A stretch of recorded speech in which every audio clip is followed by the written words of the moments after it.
Hello बच्चों, स्वागत है आपका हमारे चैनल पर्सनल ट्यूटर में। मेरा नाम है ऐश्वर्या शर्मा एंड मैं आपको पढ़ाऊंगी chapter 11 cell structure and micro organisms. So firstly मैं आपको समझाती हूँ कि सेल क्या होता है। We have learn that cellular organisation is the primary characteristics of all living organism. किसी भी लिविंग ऑर्गेनिज्म की सबसे पहली जो कैरेक्टरिस्टिक होती है वो क्या होता है, उसका सेलुलर ऑर्गेनिज्म। मतलब हर ऑर्गेनिज्म में सेल्स होते हैं और उन सेल्स का जो ऑर्गेनाइजेशन होता है सेलुलर ऑर्गेनाइजेशन होता है। मतलब जिस तरीके से वो सेल्स एक साथ जुड़ते हैं और फिर हमारे अलग अलग जो पार्ट्स होते हैं बॉडी के वो बनाते हैं, वो एक लिविंग ऑर्गेनिज्म का प्राइमरी कैरेक्टरिस्टिक होता है। And cell is the fundamental structural and functional unit of living organism. और सेल हर लिविंग ऑर्गेनिज्म का fundamental structural and functional unit होता है। मतलब किसी भी ऑर्गेनिज्म का जो स्ट्रक्चर होता है वो स्ट्रक्चर किससे शुरू होता है, एक सेल से शुरू होता है। क्यों? क्योंकि सबसे पहले एक सेल बनता है, फिर जो अलग अलग सेल्स बनते हैं ये सब एक साथ मिलकर ऑर्गन बनाते हैं हमारी बॉडी में। तो ये होता है फंडामेंटल स्ट्रक्चरल और फंक्शनल यूनिट, इसलिए क्योंकि सबसे पहले हमारी बॉडी में बन के उस बॉडी का फॉर्मेशन भी स्टार्ट सेल ही करता है। We see the structural organization of a book in the above flow chart. हम एक स्ट्रक्चरल ऑर्गेनाइजेशन देख रहे हैं। कैसे देख रहे हैं? ऊपर हमें दिया हुआ है फ्लो चार्ट जैसा दिया हुआ है। तो उससे सबसे पहले क्या आता है, लेटर आता है, देन वर्ड्स आते हैं, सेंटेंसेस आते हैं, फिर आते हैं पैराग्राफ्स, फिर चैप्टर, फिर बुक। इस तरीके से एक बुक बनती है। तो ऐसे ही हमारी बॉडी होती है। हमारी बॉडी में पहले सेल बनते हैं, फिर ये सेल्स मिलते हैं, उसके बाद हमारी बॉडी में वेरियस ऑर्गन्स बनते हैं, फिर जाके हमारी बॉडी मिलती है। तो इस तरीके से एक फ्लो चार्ट हमारी बॉडी में भी होता है। Similarly, there are organizational levels in living organisms too. There are cells, tissues, organs, organ system, organism. मतलब हमारा फ्लो चार्ट कैसा होता है? हमारा फ्लो चार्ट होता है कि सबसे पहले एक सेल बनता है, उसके बाद बनता है टिश्यू, टिश्यू के बाद होता है ऑर्गन, देन होता है ऑर्गन सिस्टम, फिर होता है organism. Cells form the basis of the structure and functions of all living organisms, जो आपको ऊपर भी मैंने समझाया। It is only with the help of cells that living organisms carry out all their different life processes। तो specially life processes से यहाँ हमें ये समझाने की कोशिश हो रही है कि हमारी रोज़ की जो प्रोसेस होते हैं, रोज के प्रोसेस मतलब जैसे होता है डाइजेशन होता है, एक्सक्रीशन होता है, ब्रीदिंग होती है, हार्ट बीट करता है, ये सारे जो प्रोसेस हमारी बॉडी रोज़ करती है ये सारी सेल के हेल्प से ही होते हैं। नाउ तो देखो आपको एक प्यारा सा फ्लो चार्ट जैसा दिया हुआ है। देखो पहले सेल बना, सेल बहुत सारे सेल्स मिलके टिश्यू बनाए, बहुत सारे टिश्यूज़ मिलके ऑर्गन बनाए, बहुत सारे ऑर्गन्स मिलके ऑर्गन सिस्टम बनाए, और फिर हमारी बॉडी का फॉर्मेशन हुआ। इन 1665 a scientist Robert Hooke observed a thin section of cork under a microscope. तो हमें बताया जा रहा है कि सेल का इन्वेंशन कैसे हुआ।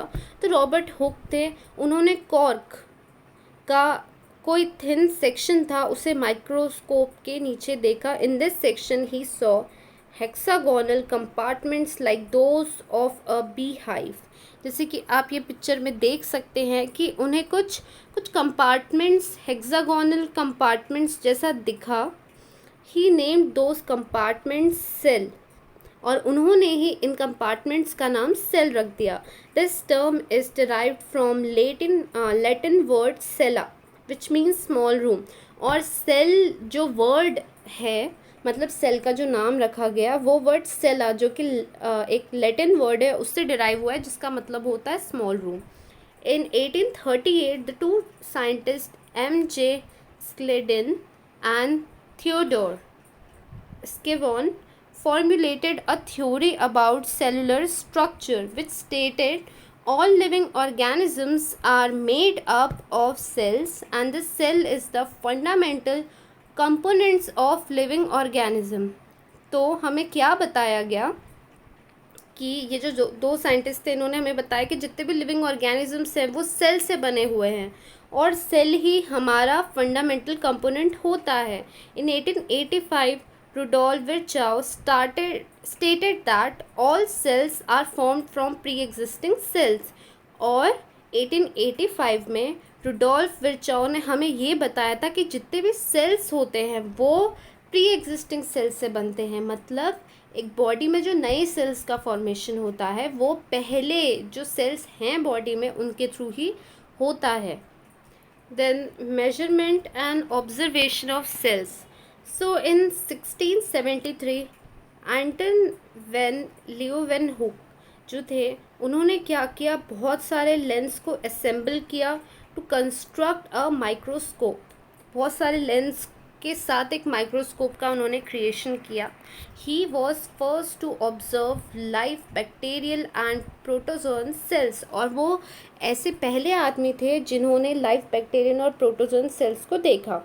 सेल्स जो होते हैं वो बिल्कुल माइन्यूट साइज़ के बहुत छोटे होते हैं, मतलब हमको नॉर्मल आइज से तो वो दिखेंगे ही नहीं और हमें नेकेड आइज से मतलब नॉर्मल आइज से वो नहीं दिख सकते। Micrometre and nanometre are the units used for measuring their sizes. तो यूनिट्स क्या होते हैं ये मैंने आपको पहले के चैप्टर्स में समझाया है। तो सेल को जिस यूनिट से नापा जाता है उसे कहते हैं माइक्रोमीटर और nanometre. The compound microscope is used for observing cell और कंपाउंड माइक्रोस्कोप का यूज़ किया जाता है सेल को ऑब्जर्व करने के लिए। एक ऑब्जेक्ट होता है एक ग्लास के ऊपर जो स्लाइड करता है और मैग्नीफाइड करता है उस चीज़ को बहुत टाइम्स में by lenses of the microscope. Now एक आपको कुछ ऐसा दिया हुआ है एक्टिविटी। ये एक्टिविटी आप नॉर्मली नहीं कर सकते हैं, ऑब्वियसली आप इसे कोई लैब में ही करेंगे और वो ये आप कर सकते हैं बायोलॉजी लैब आपके स्कूल के, वहाँ पे आपके जो टीचर होंगे वो आपको करवाएंगे। या आपको क्या करना है, एक आपको अनियन लेना है, अनियन का ऐसे सेगमेंट लेना है, फिर उसमें से आपको उसका मेम्ब्रेन निकालना है और उसके बाद माइक्रोस्कोप में आप देखेंगे तो आपको ऐसे सेल्स जैसा यहाँ पे दिख रहा है वैसा दिखेगा। तो मस्ट अगर आपके टीचर हो तो आप उनसे रिक्वेस्ट कीजिए कि वो आपको इस तरीके के एक्सपेरिमेंट्स करवाएं। नाउ ये इम्पॉर्टेंट है सेल साइज़, ये चीज़ इस टॉपिक पे क्वेश्चंस भी आते हैं। सेल साइज़ क्या होता है? There is a great variation in the shape of cells. हर ऑर्गेनिज्म में अलग अलग तरीके के सेल्स होते हैं, सेल्स में बहुत वेरिएशन डिफरेंस होता है। Their shapes are mainly related to their function और हर सेल का शेप उसके फंक्शन से रिलेटेड होता है। अब नीचे जैसे हमको बहुत सारे सेल्स दिए हुए हैं, अमीबा का सेल दिया है, then red blood cell, surface cell, muscle cell, sperm, a bone cell, egg cell, a nerve cell, fat cell और spirogyra. Cells are of different shapes, जैसे सर्कुलर हो सकता है, रॉड हो सकता है, स्पाइरल हो सकता है, ओवल हो सकता है, रेक्टेंगुलर हो सकता है। हर जो सेल होता है उसमें बहुत सारे कंपोनेंट्स होते हैं जो क्या कैरी आउट करते हैं, life processes of the living organisms वो कैरी आउट करते हैं। ये जो कंपोनेंट्स होते हैं सेल्स में इन्हें कहा जाता है organelles.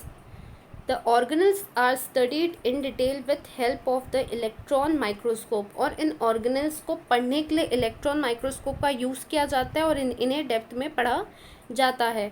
Which can magnify images up to 2.2 into 10⁻⁹, मतलब 2 billion times their actual size. मतलब ये जहाँ पे जो इलेक्ट्रॉन माइक्रोस्कोप की बात हो रही है जिसमें सेल्स को पढ़ा जाता है, ये किसी इमेज को मैग्नीफाई मतलब क्या होता है, बड़ा करके दिखाता है। कितना बड़ा करके दिखाता है? 2 बिलियन टाइम्स। अब there are 2 main types of cell, 2 main type के सेल होते हैं। तो ये कौन कौन से सेल होते हैं? एक होता है एनिमल सेल और दूसरा होता है प्लांट सेल। तो ये जो these cells consist of various types of membrane bound cells organelles. तो दो टाइप के सेल होते हैं, एक एनिमल सेल होता है, प्लांट सेल होता है। इन सेल्स में मेम्ब्रेन बाउंड सेल ऑर्गेनल्स होते हैं। प्लांट सेल जो होता है उसका एक फिक्स शेप होता है, डेफिनेट शेप होता है, क्योंकि उसमें सेल वॉल होता है। लेकिन एनिमल सेल जो होता है उसमें क्या होता है, कुछ फिक्स उसका शेप नहीं होता है। और प्लांट सेल जो होता है उसमें सिंगल लार्ज वैक्यूल होता है। ये सारे जो सेल्स होते हैं इनको यूकारियोटिक सेल्स कहा जाता है। तो आपको यहाँ पे आप देख सकते हैं, ये आपको प्लांट सेल का स्ट्रक्चर दिया है और ये आपको एनिमल सेल का स्ट्रक्चर दिया है। तो इससे आप थोड़ा बहुत समझ सकते हैं कि इन दोनों में बहुत ज़्यादा डिफरेंस होता है। और मेन डिफरेंस तो यही होता है कि सेल वॉल होता है प्लांट सेल में, और एनिमल सेल में ऐसा कोई सेल वॉल नहीं होता है। नाउ सेल के 4 मेन पार्ट्स होते हैं। क्या क्या पार्ट्स होते हैं? सेल वॉल होता है, प्लाज्मा मेम्ब्रेन होता है, साइटोप्लाज्म होता है, सेल ऑर्गेनल्स होते हैं। तो सेल वॉल क्या होता है? ये आउटर मोस्ट कवरिंग होती है सेल की, और ये सिर्फ प्लांट सेल में प्रेजेंट होता है, जैसे कि हमने देखा। प्लाज्मा मेम्ब्रेन क्या होता है? इसे हम सेल मेम्ब्रेन भी कहते हैं। ये एक पतली सी कवरिंग होती है। ये एक्सट्रीमली डेलिकेट, मतलब बहुत ही नाजुक सी होती है, फ्लेक्सिबल भी होती है, और ये एनिमल सेल की आउटर मोस्ट कवरिंग होती है। अब आता है साइटोप्लाज्म। साइटोप्लाज्म क्या होता है? ये सेल का लिक्विड पार्ट होता है, जो न्यूक्लियस जो होता है उसके बाहर प्रेजेंट होता है। ये प्लाज्मा मेम्ब्रेन और न्यूक्लियस के बीच में प्रेजेंट होता है। तो जैसे कि हम यहाँ पे देख सकते हैं कि प्लाज्मा मेम्ब्रेन और न्यूक्लियस के के बीच में जो प्रेजेंट होता है, दैट इज़ ओनली साइटोप्लाज्म। सी, आपको साइटोप्लाज्म की पिक्चर दी हुई है। ओके, नाउ सेल ऑर्गेनल क्या होता है? सेल ऑर्गेनल जैसे मैंने आपको पहले भी समझाया, this mainly include nucleus, endoplasmic reticulum, Golgi bodies, lysosomes, mitochondria, vacuole, plastics. Plant cells में क्लोरोप्लास्ट भी एक्स्ट्रा होता है। अब हमसे ये पूछा है कि प्लांट और एनिमल सेल में कॉमन चीज़ें क्या होती है और इनमें डिफरेंस चीज़ें क्या होती है। तो न्यूक्लियस जो होता है is the most important organelle of the cell. Most important organelle होता है एक सेल का। There is a porous double membrane around it, और उसके जो ऑर्गेनल होता है, सॉरी न्यूक्लियस होता है, उसके चारों ओर मेम्ब्रेन होता है, पोरस डबल मेम्ब्रेन होता है। न्यूक्लियस क्या करता है? सारे फंक्शंस कंट्रोल करता है सेल के। अब जो एंडोप्लाज्मिक रेटिकुलम होता है, ये स्प्रोइंग नेट लाइक ऑर्गेनल होता है। ये नेट जैसा इसका स्ट्रक्चर होता है। इसका फंक्शन होता है कि जो नेसेसरी चेंजेस हैं जो प्रोटीन के कारण होते in the protein produce by ribosomes जो प्रोटीन प्रोड्यूस करते हैं उसके कारण जो होते हैं, उन्हें ये संभालता है, and send them to the Golgi bodies, और इस प्रोटीन को वो भेजता है गोल्गी बॉडी के पास। अब गोल्गी बॉडी सेवरल फ्लैट सैक्स से बनी हुई होती है। इसका फंक्शन होता है प्रॉपर डिस्ट्रीब्यूशन ऑफ प्रोटीन। ये मतलब पूरे सेल में प्रॉपर डिस्ट्रीब्यूशन ऑफ प्रोटीन करती है। माइटोकॉन्ड्रिया और प्लास्टिड्स जो होते हैं ये ऑर्गेनल्स होते हैं जिनमें डबल आउटर कवरिंग होती है। माइटोकॉन्ड्रिया क्या करती है? ये एनर्जी प्रोड्यूस करती है, और इन्हें power house of the cell भी कहा जाता है। अब जो क्लोरोप्लास्ट होता है प्लांट सेल में, ये क्या करता है? ये फोटोसिंथेसिस का जो फंक्शन होता है वो करता है, फोटोसिंथेसिस करता है। अब जो वैक्यूल्स होते हैं ये क्या करते हैं? वेस्ट प्रोडक्ट जो होता है सेल का उसे थ्रो करने में, मतलब उसे बाहर निकालने में हेल्प करते हैं। अब जो वैक्यूल्स होते हैं एनिमल सेल में, ये बहुत छोटे होते हैं, और प्लांट सेल में ये एक ही होते हैं पर लार्ज होते हैं। नाउ हम अब 2 क्वेश्चंस दिए हुए हैं, that what is mean by micro organisms. तो माइक्रो ऑर्गेनिजम्स क्या होते हैं? हम जानते हैं कि काउंटलेस लिविंग ऑर्गेनिजम्स हैं हमारे अर्थ में, और ये जो ऑर्गेनिजम्स हैं हम इन्हें नॉर्मल आँखों से नहीं देख सकते पर माइक्रोस्कोप से देख सकते हैं, और इन्हें ही हम कहते हैं माइक्रो ऑर्गेनिजम्स। तो बच्चों मेरे हिसाब से फर्स्ट लेक्चर के लिए इतना सफिशिएंट रहेगा। नहीं तो आप बहुत ज़्यादा ही बोर हो जाएंगे। तो मैं अपना फर्स्ट लेक्चर यहीं ख़त्म करती हूँ, और इसके आगे माइक्रो ऑर्गेनिज़म्स जो मैंने स्टार्ट किया है, इसके बारे में जो भी होगा वो मैं आपको नेक्स्ट लेक्चर में पढ़ाऊँगी। Thank you.